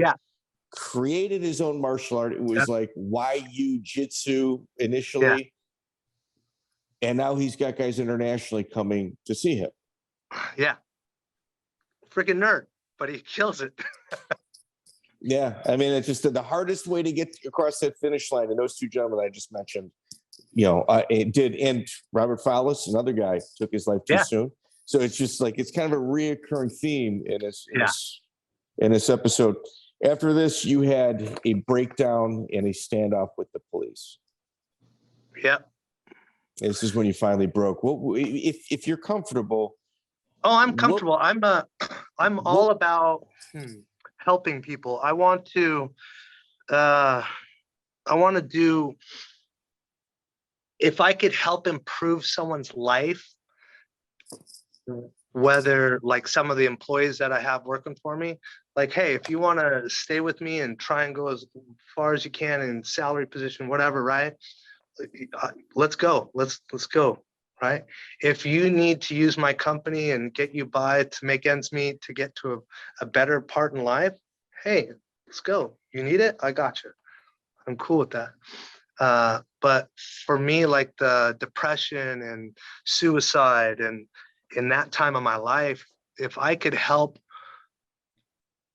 someone get out of that darkness they're thinking of doing to themselves and God forbid to somebody else. Right. Yeah. Of what you've experienced. Yeah. I mean, in with your friendships. Yeah. We talked about it earlier. Yep. So Justin, it's like, I don't want anybody to live like that and feel like that, because I know how I feel inside and how I felt inside at that time. So yeah, me sharing my story about that, if I could help someone out, I'm down with it. So you ask me anything you want and I'll shoot you as straight as you'll ever be shot. What was the catalyst that finally made, like, in here, let me kind of preface this. On a surface level, you look like, brother, you've got a huge upside. You got tons of people that care about you. Yeah. And on the surface level, you appear to be somebody that not only has it all together, but you're on the precipice of doing great things. What finally kind of broke you, so to say? So like Jeremy, we're very good at smiling. We're very good at being happy, especially me. I'm the joker. I'm always goofing around. I'm always having fun with everybody, cracking jokes. When I'm happy, I smile. But when I'm scared, I smile. When I'm sad, I smile. So it's deceptive. What broke me? What broke me was I would be looking out at the big picture, whether it be me closing my eyes and in my head or just staring off into space. It's like, what am I going to do with the rest of my life? How can I keep fighting? How am I going to keep this gym? My relationship, it's not going well. Things at the house aren't going well. Friction here, friction there. Just everywhere you go and everywhere I went in my life, there was all this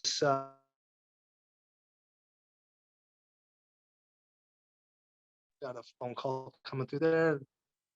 There was all this noise and just stress. It's just so loud in the room. I just wanted to just get out.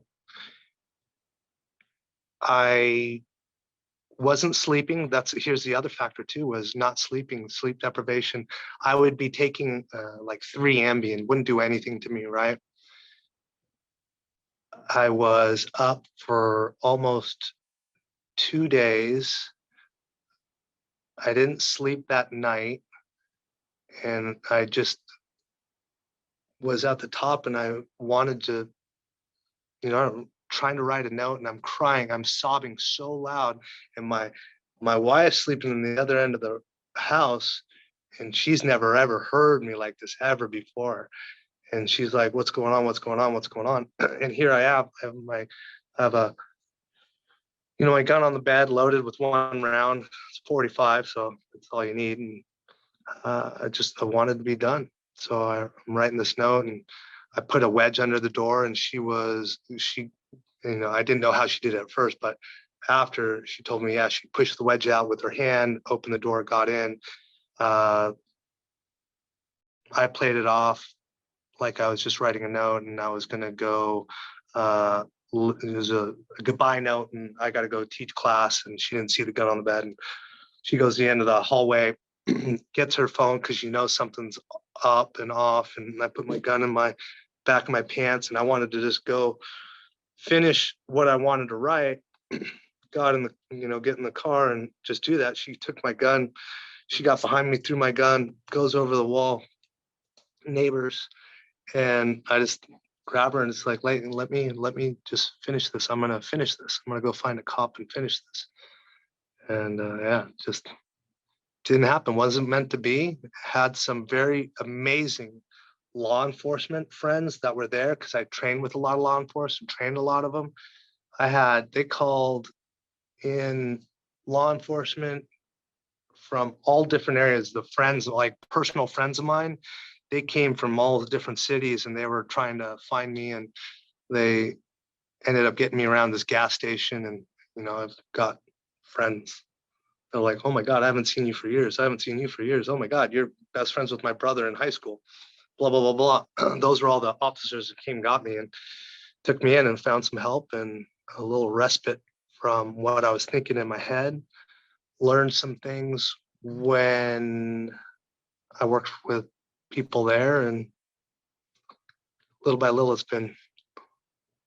Sometimes you just need like a little bit of tune up. You don't know how to get it or where to get it. And, it's unfortunate that it took you to that point to find out where to go, but you got there. Yeah. You got there. It's hard. I've had calls. I've had some calls at night.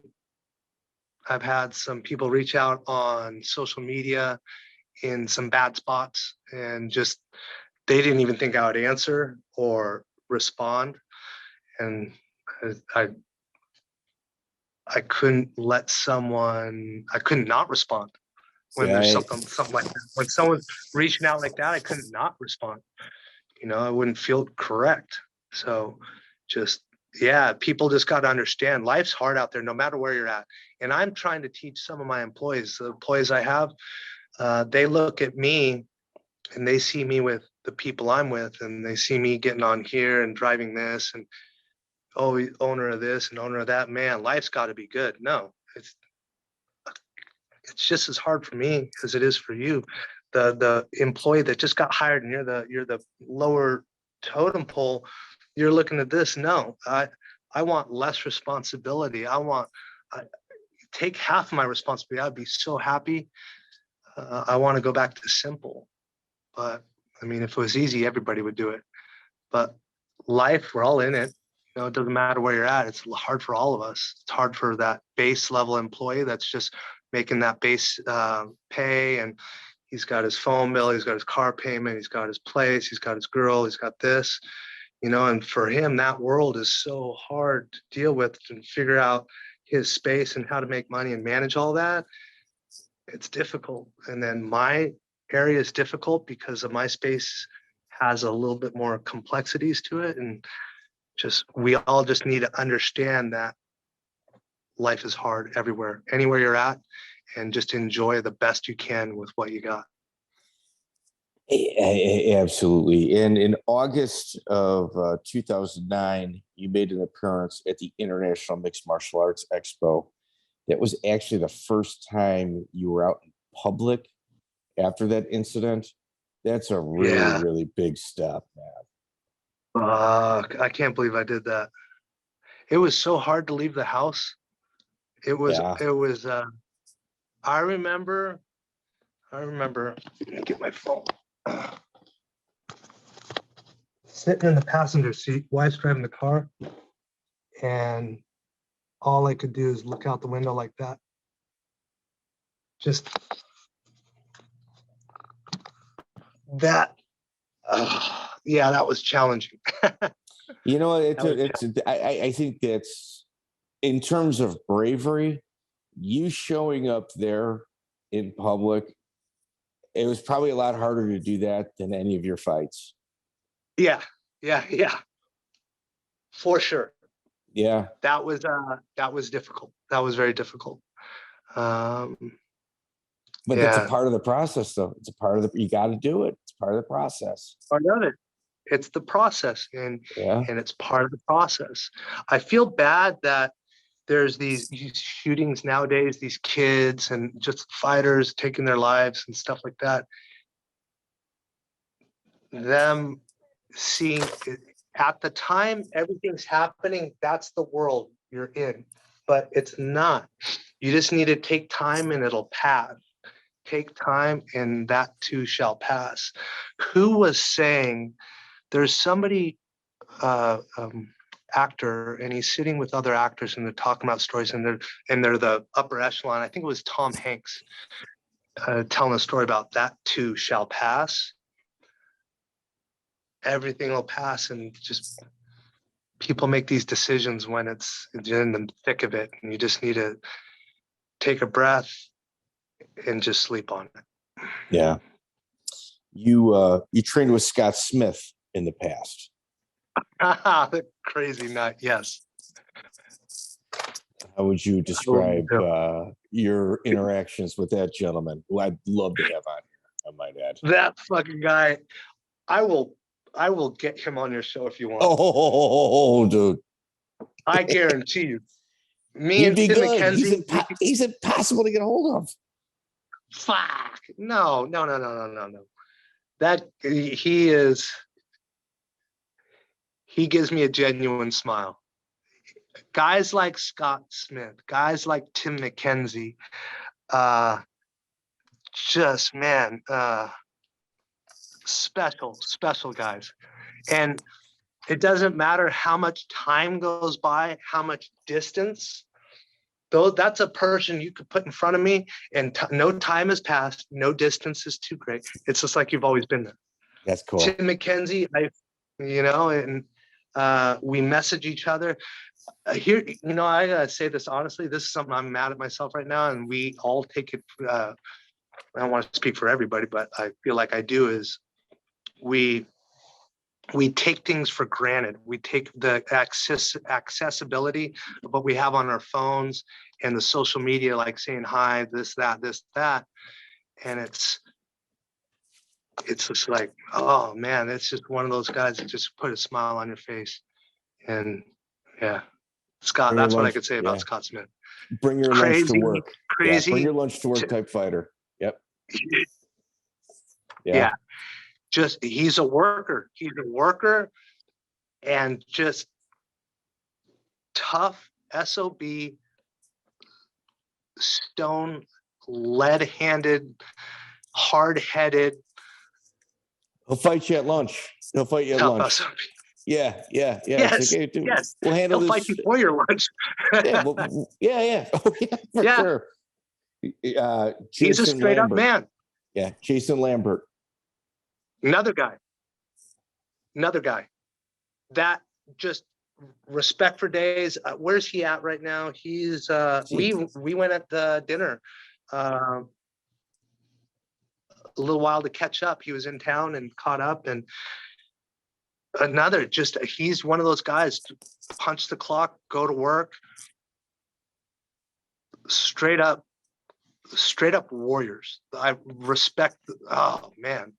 I can't find a word. I don't have the ability. I'm not like a writer or anything like that. I'm just a dumbass dude here. But to express exactly the amount of respect I have for these kind of individuals and who they are and how they conduct themselves inside the cage, outside the cage, and their integrity and their toughness and everything mentioned. That's the kind of respect and love I have for those kind of individuals. King Molao. Beast. What was your sparring sessions like with that guy, man? Run! No, that guy, he is very articulate. Outside of the fight, he is very smart, very articulate. I did not put the two together until I met him through Munoz.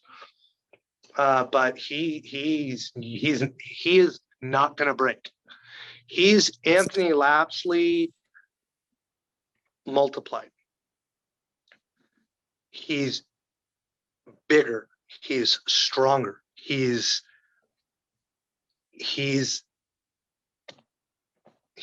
a predator. That's who he is. That's what I think. Words that come to mind. He cut his teeth in the God, what is the circuit where they were pulling people out of the audience, the tough man competitions? He really made a name for himself. Like, no one really knew who he was. And then when he entered into the national tough man competition, holy shit, dude, he was wrecking people, man. It's that mind. It's that mind, that strong fighter mind he's got. When you got the call to the UFC, he's tough. When you got the call to the UFC, January 11th, 2010. Cried my eyes out. Did you? How'd you get the phone call, man? Cried my eyes out. How did you get the phone call? So what I thought I was made it going to make it. Go back to Ultimate Fighter. That's how I thought I was going to get in the UFC. That's when I thought I was going to get in the UFC. I was like, oh, you're for sure on the show. You're going to be in it, on it, blah, blah, blah, blah, blah, blah. And I was like, fuck, I lost my chance. Because I didn't think I'd be able to fight my way up into such a big promotion and be the right there. And then when that happened, it was a few things happened when we go back to the suicide thing, right? One of the first calls I got getting out of the hospital was from Joe Silva. When I was with Tapout, I was always joking with Joe Silva, like, hey, Joe, I'm 170. I'd yell at him, Joe, I'm 170. What's up? You know, with the crew walking top, you know, you got Scrape, we got Mask, we're freaking rocking through and see Joe. I'd always be hollering at him, Joe, come on, man, I'm 170. Who's stepping out? I'll jump in. Kept trying to talk my way into the fight. Never got in. I got out of the hospital. I am on my way home from the hospital. I don't know how he knew I was already there or whatever. I get a call from Joe Silva saying, hey, I know you're going through some things. And he said some things to me, leveled up on some things, told me some things, very private things. And I'm just like, I was emotional. I was like, fuck, man, Joe, I'm numb. I'm actually numb from the experience and the ordeal I've gone through, getting out of the hospital. And I just appreciate you calling. And, you know, I'm going to do my best. I got that fight coming up. And he's like, no, man, you take care of business. You take care of business. We see how you know, we'll be seeing you. You just take care of business. And sure enough, I win that fight and I get that call. Yeah, that was the call. It was I had a torn meniscus. I had to get ready for that Mulhern fight to defend my title. And I had just gotten out. And Joe was like, take care of business. You take care of this fight. Because Quinn was on the radar. He's at Jackson Wink. He's undefeated. He just rolled up Brennan.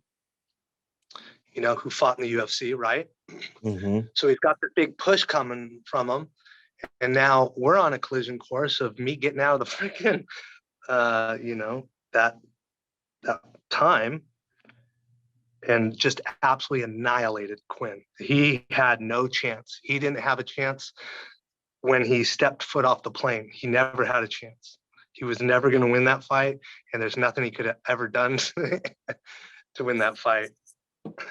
I get the call the next day and it's hey, 4-fight, buddy. You got a 4-fight ticket in the UFC. What do you think? Cried so hard. Did you have management at this time?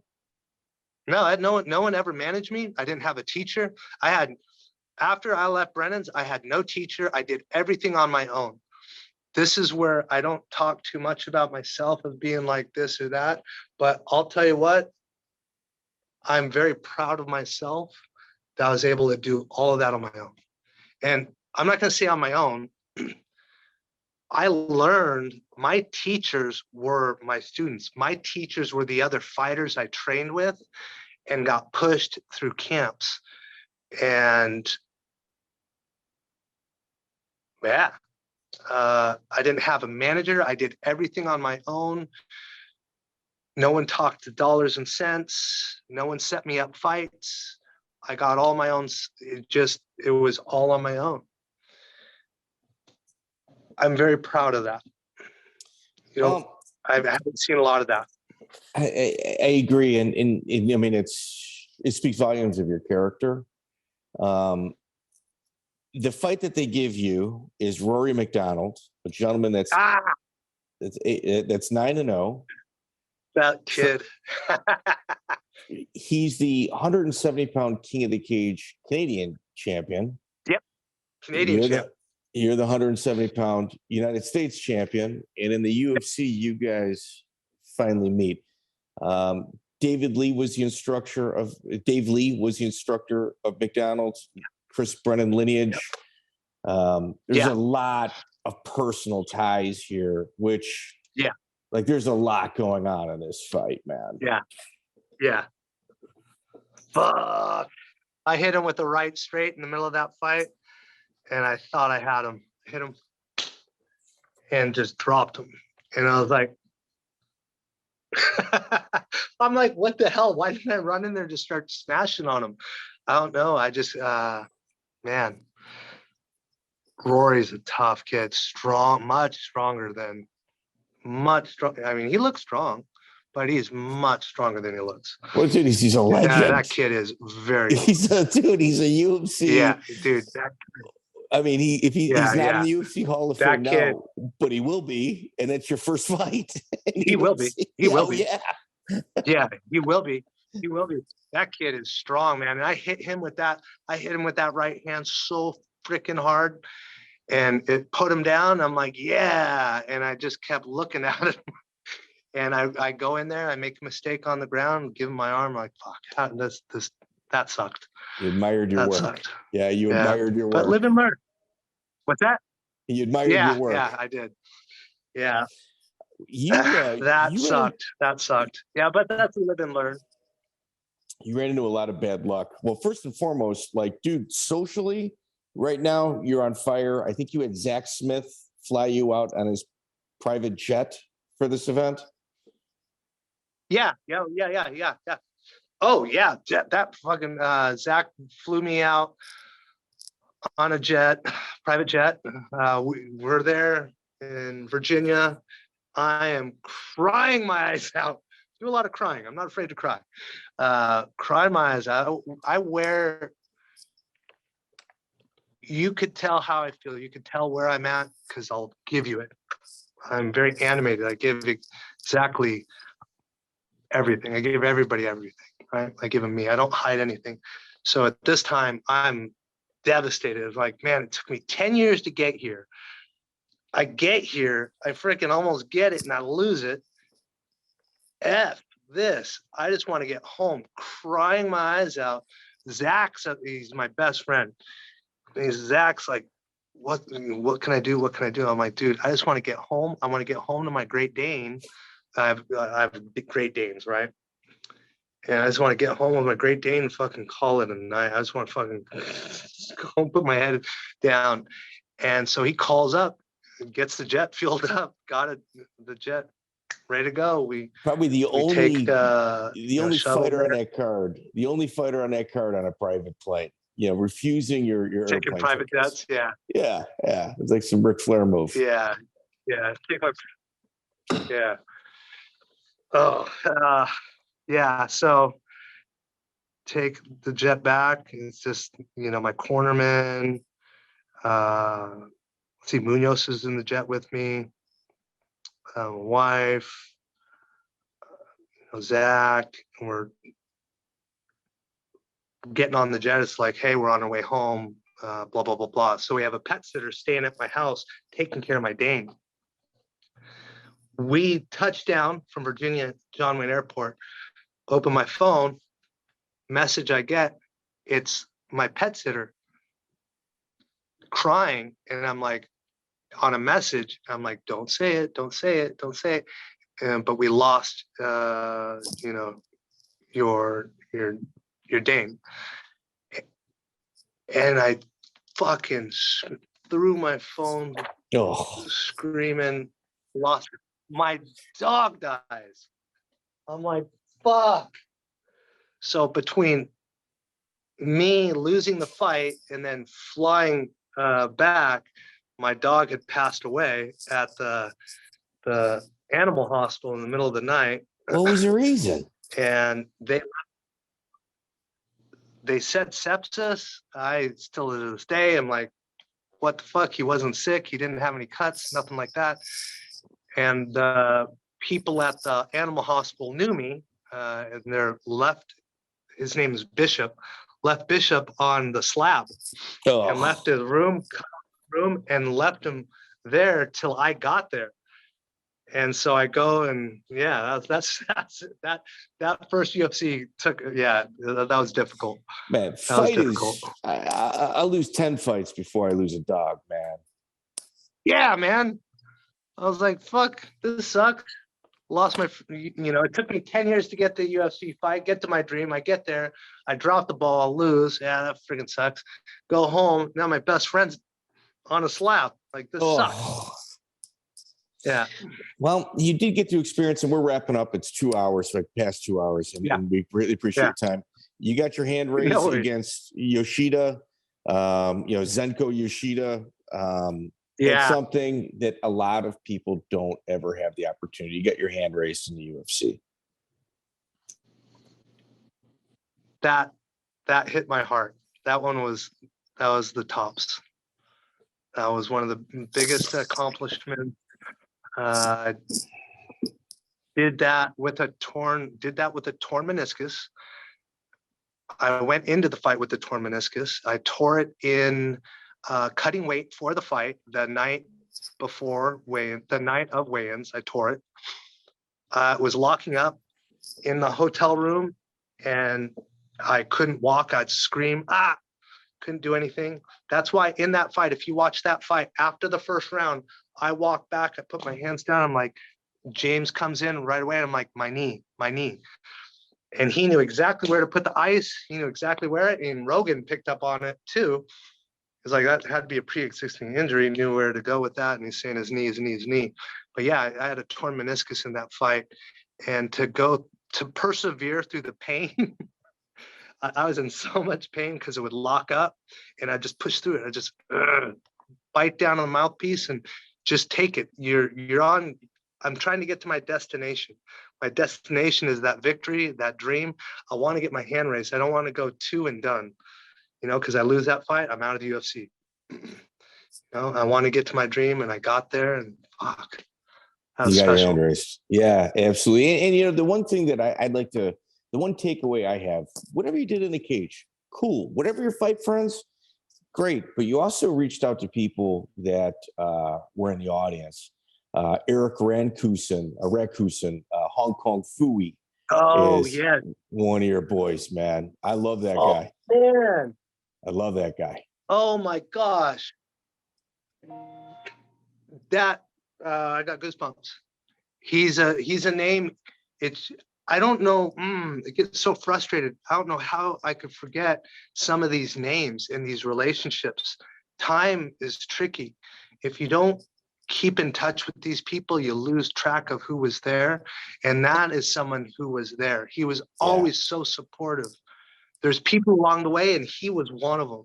Fuck, Eric, if you're out Great there, guy. I love you, man. You're part of the reason. Fucking amazing guy. Yeah. Yeah. He Yeah. he shares our stuff quite a bit as well, man. Like he's still batshit crazy with MMA. Like he has not changed. So I don't want him ever to change. no, I don't ever want him to change. He's a good freaking dude. Never change. Joe, you want to ride us out, brother? You're muted. Mike, I appreciate you doing this with us. I knew you were going to be a good interview. I knew I wanted your chapter to be put in the book we're writing with this podcast.